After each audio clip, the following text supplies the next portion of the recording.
오늘 말씀은 이제 마가복음을 전하도록 하겠습니다. 더 마가복음 1장 1절부터 오늘 13절까지 원래 사실 저는 이렇게 성경책 찾아서 하기를 원해요, 사실은요. 파워포인트로 이렇게 하면은 성경을 잘 안 찾으시기 때문에 다 찾기를 원하는데, 찾고 이렇게 밑줄도 좀 긋고 이래야 되는데, 이제 또 뭐 시절인지라, 그래서 하나님의 아들 예수 그리스도의 복음의 시작이라. 선지자 이사야의 글에 보라 내가 내 사자를 내 앞에 보내노니 그가 내 길을 준비하리라. 광야에 외치는 자의 소리가 있어 이르되 너희는 주의 길을 준비하라. 그의 오실 길을 곱게 하라. 기록된 것과 같이 세례 요한이 광야에 이르러 죄사함을 받게 하는 회개의 세례를 전파하니 온 유대 지방과 예루살렘 사람이 다 나아가 자기 죄를 자복하고 요단강에서 그에게 세례를 받더라. 요한은 낙타 털 옷을 입고 허리에 가죽띠를 띠고 메뚜기와 석청을 먹더라.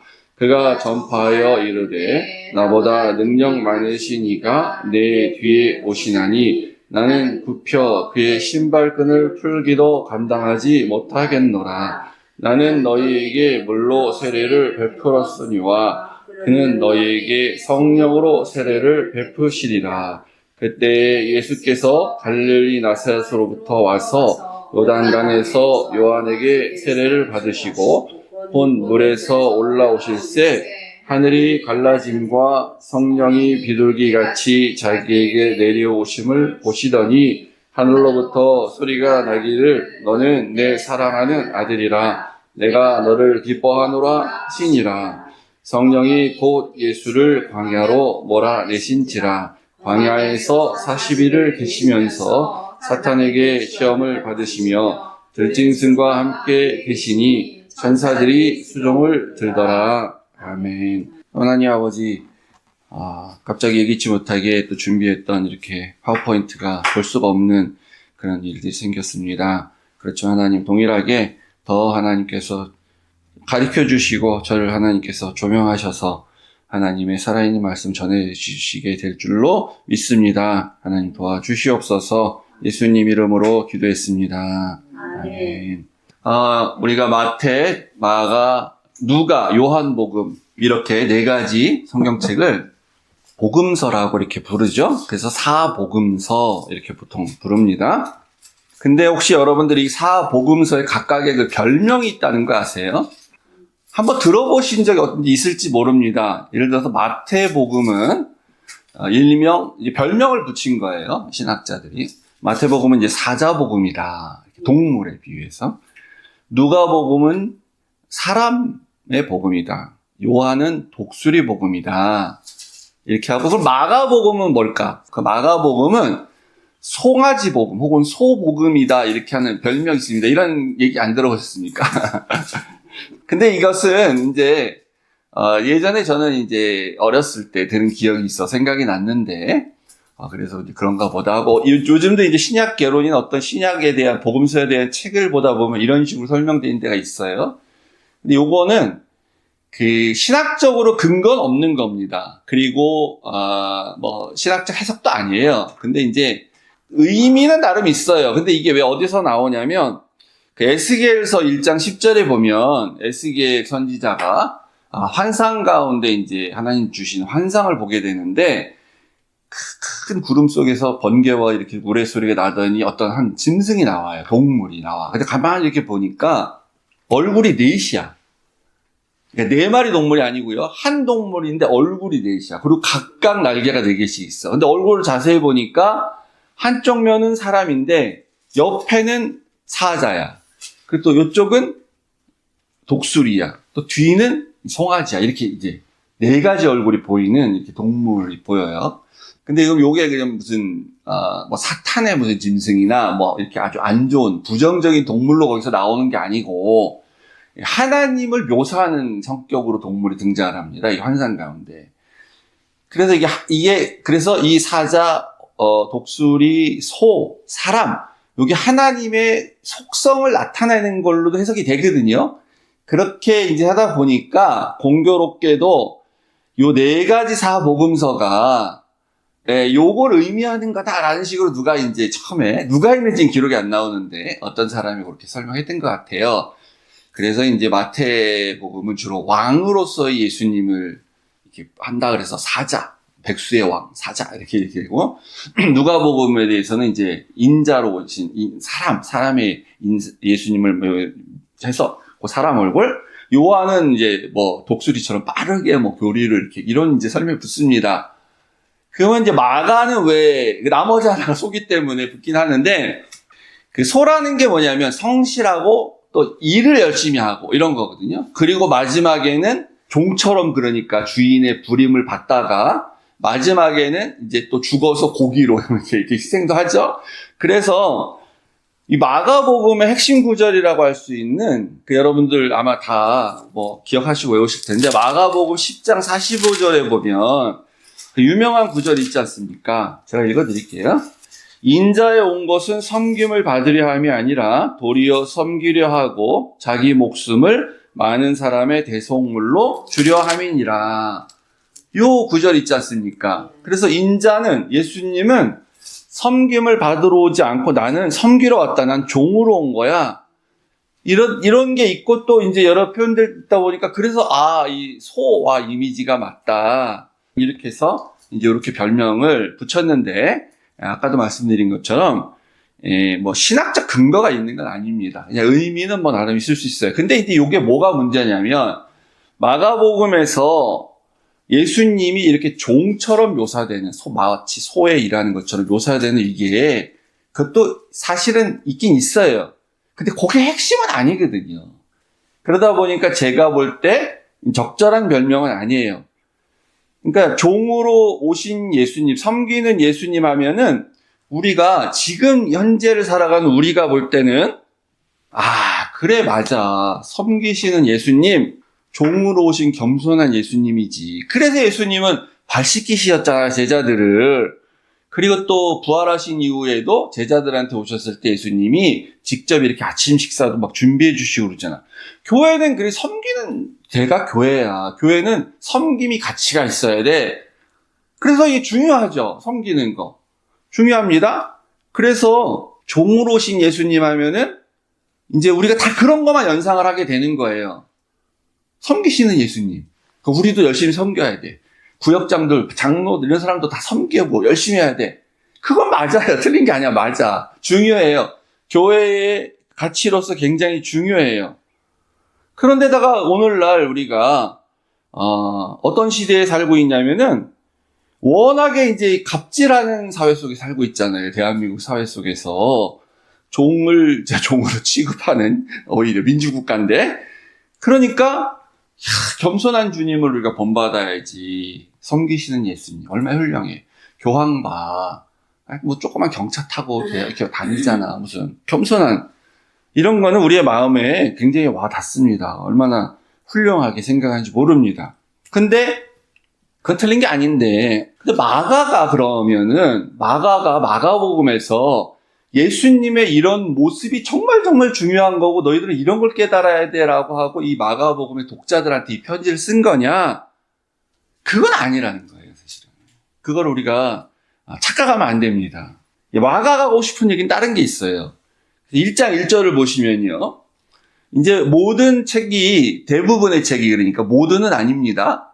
보통은 자기가 왜 이 책을 쓰는지를 대부분 앞부분에 설명을 해놔요. 무슨 목적으로 내가 이런 걸 쓰는가. 서론에 쓰기도 하고요. 본문 가운데 이제 첫 페이지에다 쓸 수도 있고 옛날에도 똑같습니다. 이렇게 서신으로 전달할 때 내가 왜 이 편지 쓰냐 이런 거 앞에다 쓰게 돼 있는 거예요. 목적을. 그랬을 때 마가는 1장 1절에 이렇게 말하죠. 하나님의 아들 예수 그리스도의 복음의 시작이라. 그러니까 예수 그리스도에 대한 얘기인데 이 얘기는 나는 이제 두 가지를 여기서 강조하고 있죠. 그가 하나님의 아들이었다라는 것을 일단 앞에 얘기하고 있고요. 그리고 그 예수 그리스도는 어떤 복음이라는 것을 지금 뭔가를 이제 우리에게 주고 갔어요.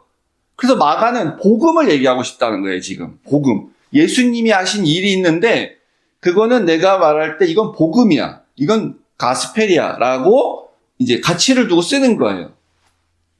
그러니까 우리는 아니 그럼 책 제목이 마가복음이니까 당연히 복음을 얘기하겠지 이렇게 생각하지 않습니까? 그러면 마태복음과 누가복음, 요한복음도 복음이다라고 하고 시작할까요? 그렇지 않아요. 여러분들은 신경 쓰고 보시지 않으셔가지고 모를 텐데 이걸 모아놓고 표로 딱 보면 알 수 있는데 마태복음도 1장 1절에 예수 그리스도의 복음이다라 복음을 내가 지금 얘기할 거야 이렇게 시작 안 씁니다. 마태는 예수 그리스도의 계보다 이렇게 하면서 족보를 얘기하고 있잖아요. 계보, 내력이다. 나는 예수님의 족보를 얘기하고 싶어. 그래서 쭉 얘기하니까 예수님은 다윗의 자손이고 왕의 자손이고 아브라함의 자손이야. 그 얘기를 중심으로 쓰는 거예요. 그럼 누가복음은 뭐라 그랬을까요? 누가복음 1장 1절에 보시면요. 우리 중에 이루어진 사실에 대하여서 나는 말할 거다. 누가 이렇게 얘기합니다. 데오빌로 각하라는 사람한테 지금 편지 쓰죠. 내가 지금 하는 얘기는 사실을 난 전달하고 싶다. 이런 얘기죠. 사실을 전달하고 싶다. 그리고 요한복음은 그 유명한 로고스에 대해서 이렇게 얘기하죠. 그래서 1장 1절에 태초에 말씀이 계시었으니라. 이 말씀이 하나님과 함께 계셨으니 이 말씀이 곧 하나님이라 하면서 이 말씀, 나는 말씀에 대해서 얘기하고 싶어. 근데 그 말씀은 헬라어로 로고스라고 해. 이렇게 말하고 있는 거예요. 다 달라요. 마가만 복음이라고 얘기를 했습니다.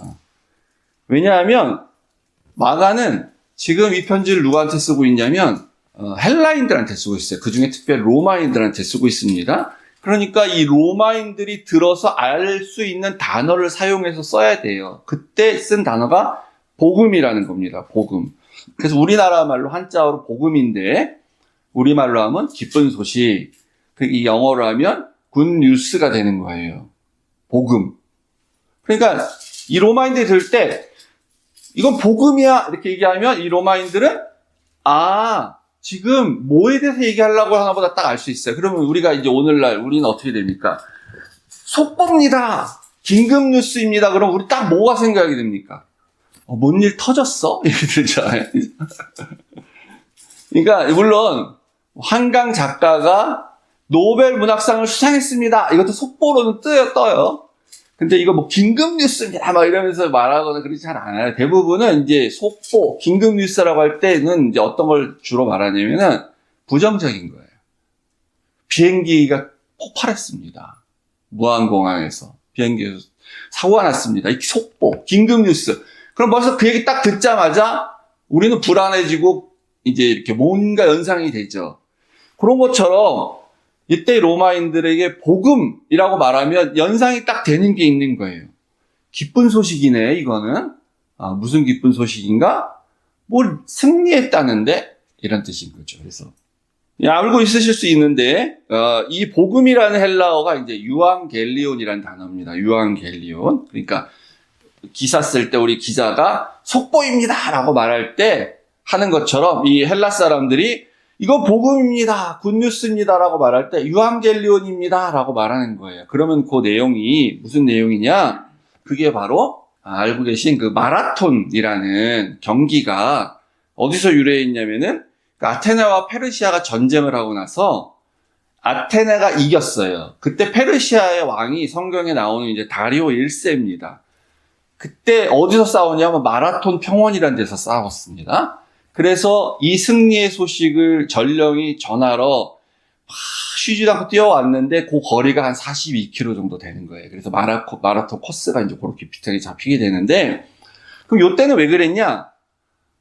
이걸 빨리 가서 알려줘야 이 도망을 갈지 피난을 가야 될지 아니면 안 가도 될지를 이제 결정할 거 아니에요. 아테네 시민들이 막 와서 우리가 졌습니다 알려주면 이제 그 군대, 외국 그 침략한 군대는 빨리 못 오니까 혼자 뛰고 빨리 와갖고 이렇게 알려줘야 도망갈 시간을 벌 거 아닙니까? 피난을 가자. 근데 와서 우리가 이겼습니다. 우리가 승리했습니다. 라고 말할 때 그때 하는 말이 유앙겔리온이라고 하는 거예요. 유앙겔리온. 굿뉴스입니다.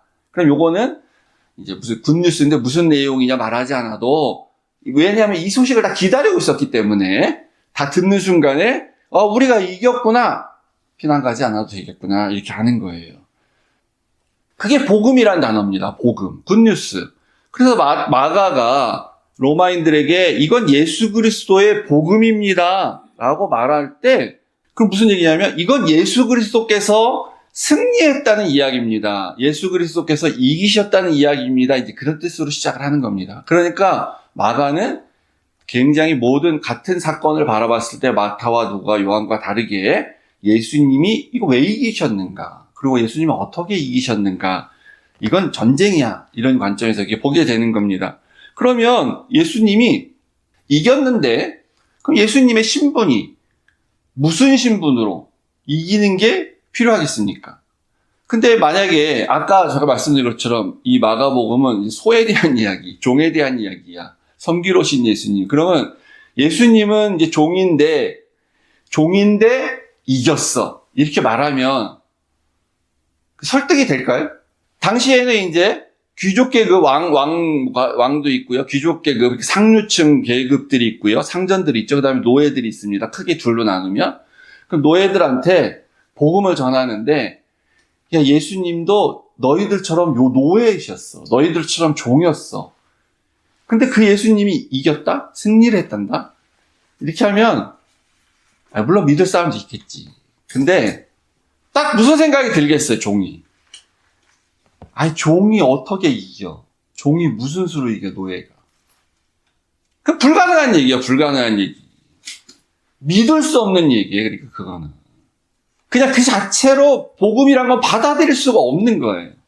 그러면 상전이나 귀족들한테 예수님은 종인데, 종으로 오셨는데, 하나님의 아들이지만 종으로 왔어? 근데 그가 이겼어. 그러면 귀족들이 믿을까? 상류층이? 안 믿어요. 그건 어떻게 되는 거냐면은, 그거는 이제 논리적으로도 이 사람들이 믿을 수가 없고 받아들일 수도 없고요. 하나님의 아들이 어떻게 종이 될 수가 있어? 신인데 믿을 수 없는 일이고, 그리고 종이 만약에 이겼다고 쳐. 종이 어떻게 해서 이겼어. 저 동쪽에 있는 그 유대 땅에서는 막 종이 어떻게 해가지고 뭘 이겼대. 이러면 그건 뭐냐면 반역입니다. 반역. 혁명이 일어나는 거죠. 종들이 역모를 꾸며서 다 뒤집어 붙어가지고 상전들을 다 죽이고 그렇게 해서 승리했다는 얘기밖에 되는 게 아니잖아요. 그러니까 종이란 신분 자체로서는 그 당시에 로마의 종들한테도 설득력이 없는 거고 상전들, 귀족한테도 설득력이 없는 얘기예요. 종으로 오셨다는 얘기는 오늘날 우리에게 좋은 소식입니다. 민주국가에서 좋은 소식이에요, 이게.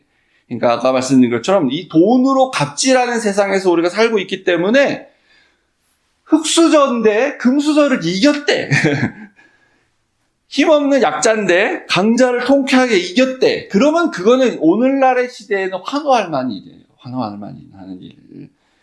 그러니까 이제 드라마도 그런 게 되게 많은 거예요. 흙수저인데 어떻게 해가지고 막 금수저를 막 이겨. 막 재벌과 싸워서 이겨. 그게 얼마나 우리가 통쾌합니까? 환호가 되고. 그러니까 인기가 있는 거죠. 오늘날엔 인기가 있는 얘기예요. 그냥 우리한테는 재밌지만 제 생각에 재벌들은 아마 안 볼 것 같아요. 시간 없어서도 못 보겠지만 그 내용이 뭐가 재미가 있겠습니까? 그들이 볼 때. 그래서 우리가 이 마가복음을 이제 오늘부터 해서 1장부터 이렇게 보게 되는데 이 관점을 달리해서 봐야 돼요. 예수님이 종으로 오셨다는 거에 너무 매몰되면 원래 마가가 하려고 하는 얘기를 우리가 놓칠 수가 있습니다. 예수님은 종으로 이기신 게 아니고, 그러니까 종이 아니라면 뭐 다른 건데, 본문 가운데 이제 나타나겠지만, 하나님의 아들로서, 그리고 왕으로서, 군대로 치면, 우리의 사령관으로서, 우리의 대장으로서, 그렇게 이기셨다는 거죠. 그래서 마가복음에는 예수님의 이 탄생 이야기가 없는 겁니다. 뭐 쓸려면 쓸 수도 있었겠죠. 근데 어린 아이가 뭐 싸워서 뭘 이기시고 뭐 이런 게 마가가 볼 때는 중요하지 않은 거죠.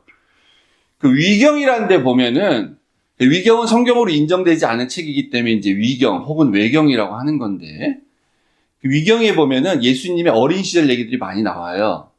근데 그런데 보면 맞아 이런 얘기가 있습니다. 뭐 예수님이 흙으로 이렇게 뭘 만들어갖고 날려보냈더니 새가 돼서 날아갔다. 뭐 이런 얘기입니다. 그러니까 이제 그걸 믿을 수가 없는 거예요. 그런 거. 가짜로 보는 겁니다. 그래서 이제 그런 것들은 오늘날에 뭐 쓸 수 있지만 오늘날의 어떤 영웅들, 슈퍼히어로 얘기들은 얘가 어려서부터 얘는 힘이 막 슈퍼맨이었다 이런 걸 묘사하지만 마가에게는 그게 중요한 게 아닙니다. 그래서 우리는 아까 읽은 그 10장 45절도 다르게 이제 해석을 할 수가 있죠. 나중에 이제 본문이 나오게 되면 자세히 말씀드리겠습니다. 그래서 예수님께서 그렇다면 그 승리자로서 뭐에 대해서 승리한 그 소식이 도대체 뭐냐라고 이제 소개하는 것이 2절부터 이제 11절까지 이야기입니다. 세례 요한을 등장시켜요. 그래서 마가는 세례 요한 2절부터 왜 세례 요한을 등장시키냐 하면 세례 요한은 짧은 사역만 하고 비록 이렇게 순교하게 됐지만 그러나 그 세례 요한이 유대 땅을 넘어서 그 인근 지역에 굉장히 아마 이름이 많이 알려졌을 것입니다. 그리고 추측컨대 성경에는 이제 세례 요한이 주인공이 아니다 보니까 세례 요한에 대해서 많이 쓰진 않지만 세례 요한이 기적이나 이런 것도 많이 일으켰을 거라고 추측이 가능해요. 그러니까 병도 많이 고치고 그래서 세례 요한을 백성들이 선지자로 인정을 했던 거죠. 바로 그 세례 요한이 어떤 사람이었냐면 구약에서부터 계속 예언됐던 사람이야. 그래서 이제 선지자 이사야의 글에 이런 말 하고 있는데 근데 사실은 이게 이사야의 글에 나오는 게 아니고 우리가 알다시피 말라기서에 나오는 말입니다. 보라 내가 내 사자를 내 앞에 보내노니 그가 내 길을 준비하리라. 내 길을 준비하라. 길을 준비하라는 것만 이사야서에 나오는 거예요. 그러니까 이제 마가는 이게 이사야도 말하고 말라기도 말하고 이렇게 했지만 그 전체적으로 그건 공통적으로 예수님에 대해서 말하고 있는 거다라고 사도적 해석을 가지고 마가가 이거 다 이사야가 한 말이다라고 이렇게 쓰는 것입니다. 근데 그 예언된 누가 올 사람, 하나님이 사자 보내는 사자, 누구보다 누구를 앞서서 보낸다고 할 때 그 사람이 이제 그 요한인데 세례 요한인데 그 세례 요한이 오기 전까지는 사람들이 다 어떻게 생각했냐면 엘리야가 다시 올 거라고 생각을 했습니다. 엘리야가.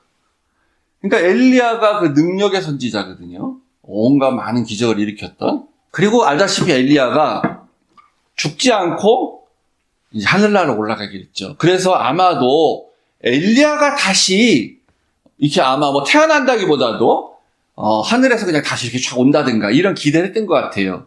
그래서 엘리야를 기다렸는데 엘리야는 오지 않았죠. 당연히. 그리고 세례 요한이라는 사람이 어느 날 광야에서 나타나서 하나님 말씀을 전하기 시작합니다. 근데 이 세례 요한이 뭐라 그러냐면 나와서 나를 믿어라라고 하는 게 아니라 나는 내 뒤에 엄청나게 능력 많은 사람이 오는데 먼저 그냥 와서 길 닦는 사람이야. 준비하러 온 사람에 지나지 않아. 그래서 뭐라 그러냐면 8절에 먼저 7절에 보시면 내 능력은 비교도 안 돼. 이 사람하고는. 그 사람은 능력이 나보다 훨씬 더 많은 사람이야. 그가 올 거야. 근데 그는 와서 뭐라냐면 나는 물로 세례를 줬는데 그는 너희에게 성령으로 세례를 줄 거다. 그러면 그 당시에 세례 요한이 나는 능력이 많아. 나도. 나보다 근데 더 능력이 뛰어난 사람이야? 그럼 나 능력이 많아라고 말하는 그 능력은 무슨 능력을 말할 거예요? 당시의 사람들에게 능력은 당연히 기적입니다. 그러니까 요한이 나도 능력이 있어 라고 말하는 걸 봐서는 요한도 병 고치고 뭐 귀신 쫓아내고 혹은 뭐 나오진 않지만 죽은 사람을 살렸는지 그건 그럴 수도 있어요. 그런 능력을 자기가 요한은 얘기하고 있습니다. 지금 그죠? 나는 그런 사람이야 라고. 근데 나보다 뒤에 오는 사람은 더 능력이 커. 그러면 예수님도 오셔서 병 고치고 귀신 쫓아내고 사람 살리고 이런 능력 하셨죠, 나중에? 근데 그럼 요한이 그런 얘기를 했을까요? 그거는 예수님이 하셨는데요. 우리가 다 아다시피 선지자들 중에 능력 많은 사람은 다 한 겁니다. 귀신 쫓아내고 병 고치고 사람 살리는 거. 엘리야도 하고 엘리사도 했어요. 그럼 예수님이 와서 그걸 하면은 엘리사와 엘리야나 뭐 세례 요한 이런 사람보다 더 많이 하고 더 크게 보이게 할 수는 있지만 따지고 보면은 별로 능력의 차이가 없는 거잖아요. 옛날 선지자들도 다 했는데 뭐. 그러면 그 나보다 더 큰 능력을 행하는 뒤에 오시는 그분이 그 정도 수준을 해서는 이게 안 되는 거지. 설득이 안 되는 거지. 주장도 안 되는 거고. 그러니까 요한이 정말로 말하고 싶어하는 그 큰 능력이란 거는 바로 그게 8절에 얘기인 거예요. 나는 너희들한테 물로 세례를 줬는데 그분은 물로 세례를 주는 분이 아니다. 성령으로 세례를 준다는 거예요. 성령으로. 그게 큰 능력이라는 거예요. 그분의 큰 능력. 그러니까 물로 세례를 준다는 건 뭡니까? 이게 이제 죄를 씻어주는 죄사함의 그런 건데, 요한은 물로 세례를 주면 겉만 씻는 거죠. 겉만, 사실은. 요한이 하는 건. 그리고 죄 지으면 또 씻어야 됩니다. 계속해서 씻어야 돼. 요한이 주는 세례는. 속죄 제사를 계속해서 해야 되는 것 같은 거예요. 제사 제도가 있을 때는 양을 가져가서 속죄를 매년마다 했던 것처럼, 그리고 또 개인적으로 죄를 지으면 또 제물을 가지고 가서 속죄를 했던 것처럼, 요한이 와서 물로 세례를 주면서 속죄의 그런 것을 세례라는 걸 통해서 보여줬지만, 여전히 그것은 제사제도의 그냥 그 틀 안에서 있는 그런 형밖에 안 되는 거죠.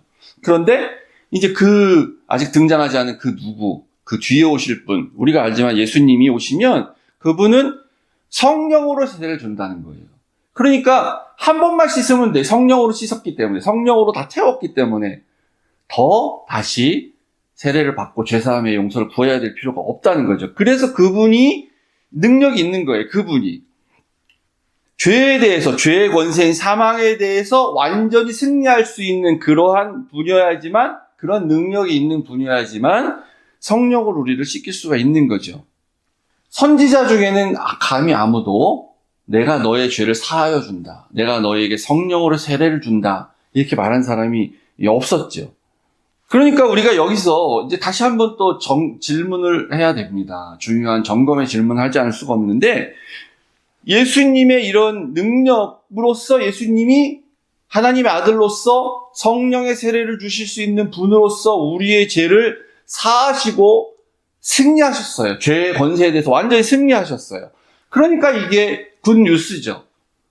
이건 우리가 환호할 만한 일인 거예요. 오늘날 우리도 이 예수님의 이 굿뉴스, 이 긴급 소식, 속보에 대해서 우리도 환호하고 우리도 기뻐합니다. 근데 우리 자꾸 무슨 착각을 하게 되냐면은, 그분이 그러한 능력이 있는 분이기 때문에 그분은 능력이 크신 분이야. 그래서 그분은 나의 필요와 요구를 다 들어주셔. 그분의 능력은 나의 필요와 요구를 들어주시기 위한 능력이야. 이렇게 생각한다는 거예요, 자꾸. 또 그렇게 설교를 한다는 거죠. 근데 이거는 공식으로 성립되는 게 아닌 거예요, 전혀. 그분의 능력은 우리의 죄사함을 영원하게 한 번에 다 씻어 주실 수 있는 그 능력이에요. 그리고 그분이 원하시면 물론 우리의 필요와 요구도 들어주세요. 근데 그분의 이 능력이 많으시라는 분이 동시에 똑같이 동의어로 나의 요구를 들어주는 능력을 가지신 분은 아니라는 겁니다. 근데 우리가 그렇게 생각하면 이제 예수님은 하나님의 아들 예수님이 아니라 어떻게 되냐면 알라딘의 요술램프의 지니, 그 요정 지니가 되는 거예요. 내가 원하면 나오셔서 나의 요구를 들어주셔야 되는 그 능력이 있는 요정이 되는 거죠.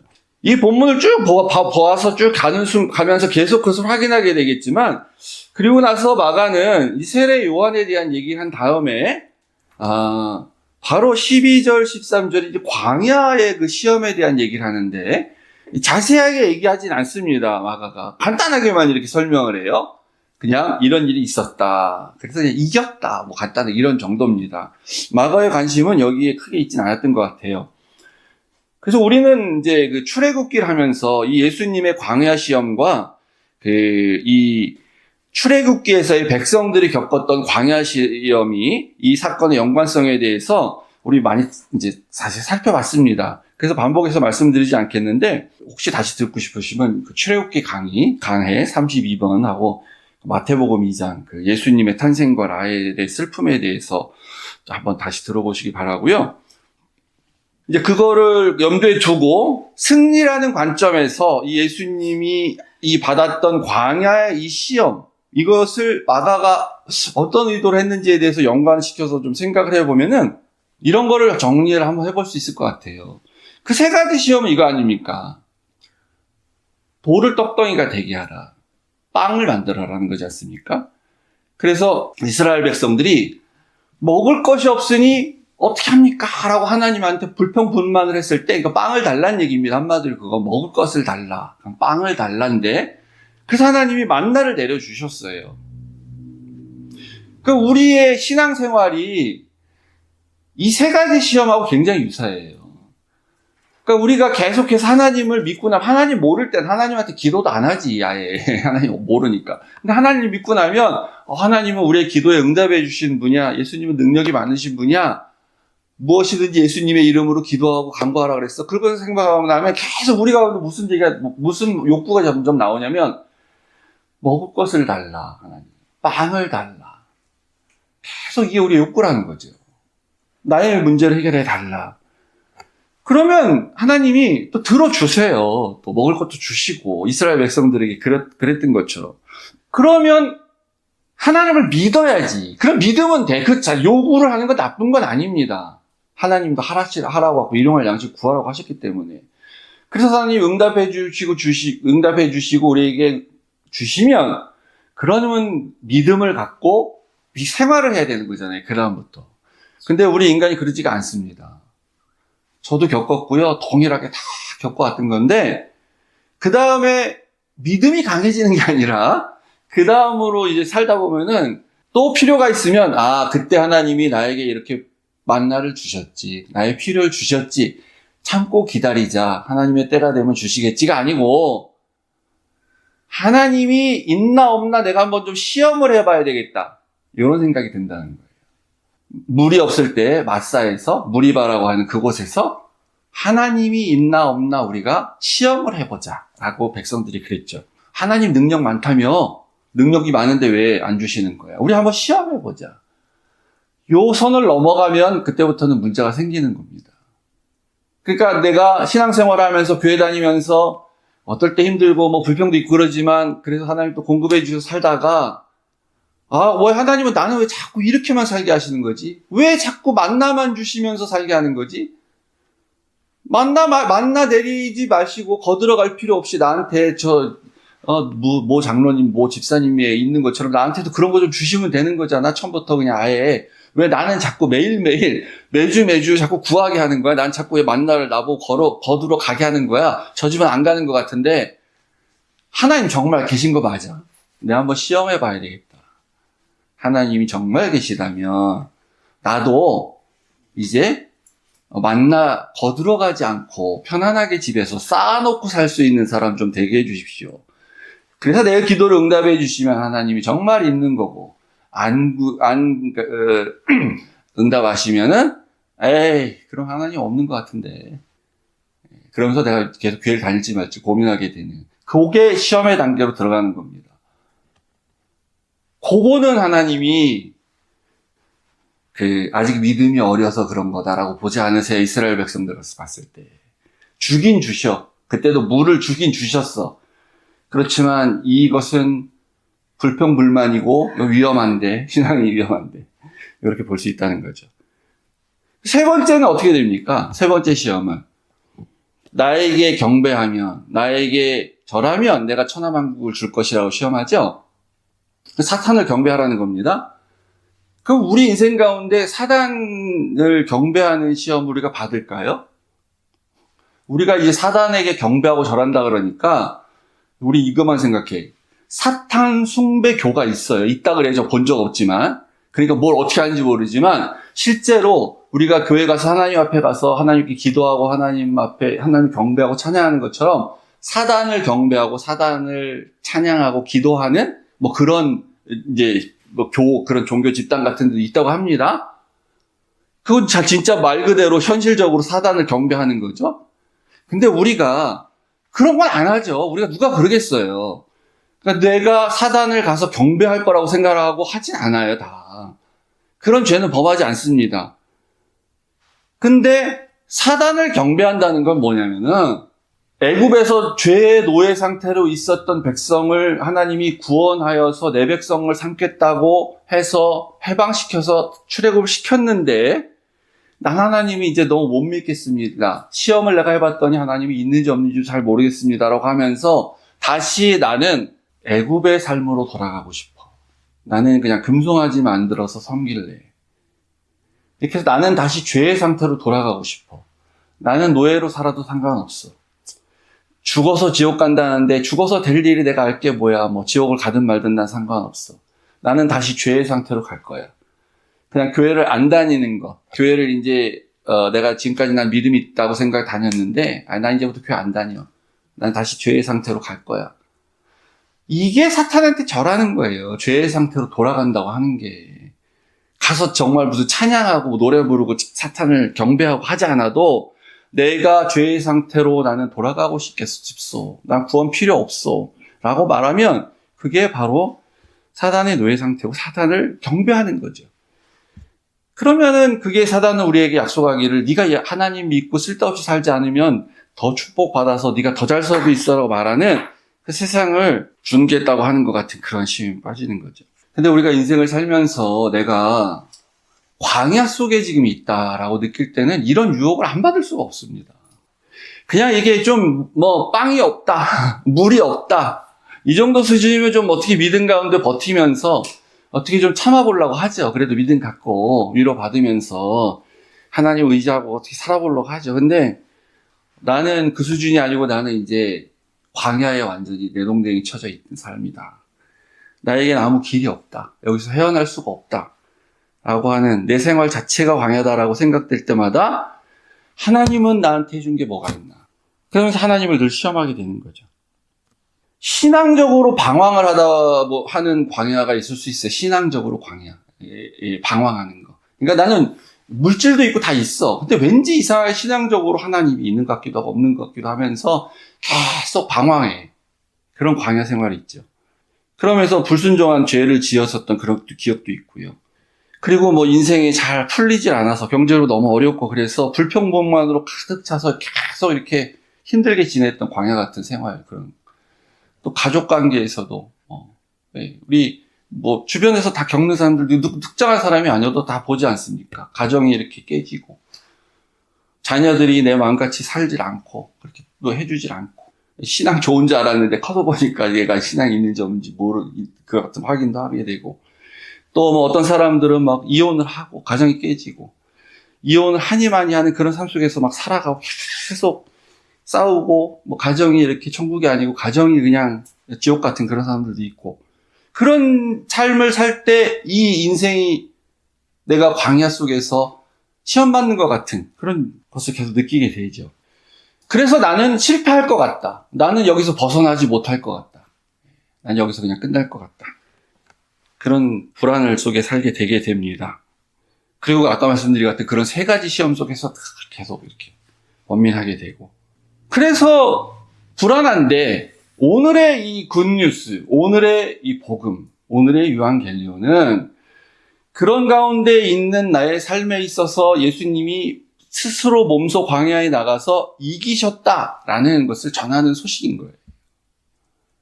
그분이 이겨내서 그분이 이 세 가지 시험을 다 말씀으로 물리치시고 그리고 자기를 믿는 사람들에게 내가 너희와 함께해서 너한테 힘을 줄 테니까 내가 능력이 있어서 너의 빵과 물을 해결해 주는 것뿐만 아니라 너의 이러한 광야에서의 그 방황을 끝내주고 내가 승리한 것처럼 너도 승리할 수 있도록 내가 너에게 힘을 주겠다. 대장이 내가 이겼기 때문에 넌 나만 따라오면 된다. 라고 오늘 전하는 소식이 바로 굿뉴스인 겁니다. 그러니까 우리가 예수님은 이 빵과 물을 주시는 그런 분이라는 차원을 좀 넘어서서 그분이 하신 일은 그 정도의 그냥 세상의 다른 신들도 해주는 것 같은 그런 수준의 하신 일이 아니고 근본적인 우리의 문제를 완전히 해결하신 그런 분이다라는 걸 여러분 믿으시기를 바랍니다. 내가 광야에 있는 것 같을 때가 있어요. 저도 지금도 그래요. 지금도. 그럴 때마다 제가 늘 감사한 건 내가 그래도 내가 지금 평신도 집사거나 장로거나 그러면 저도 실패할 것 같아. 그나마 제가 목사여서 거기 이렇게 안 넘어가고 다시 돌아오는 그런 인생의 생활을 계속 경험합니다. 그래서 우리 표처럼 보이지 않는 거지만 내가 믿음으로 따라서 하나님 나라를 소망하고 그렇게 가는 거 아니겠습니까? 그래서 우리도 이길 수 있다. 우리도 승리한다. 그렇게 되면 요거는 나에게 시련이 아니고 연단이 되는 하나님의 그런 도우심이 되는 것을 여러분 믿으시기 바랍니다.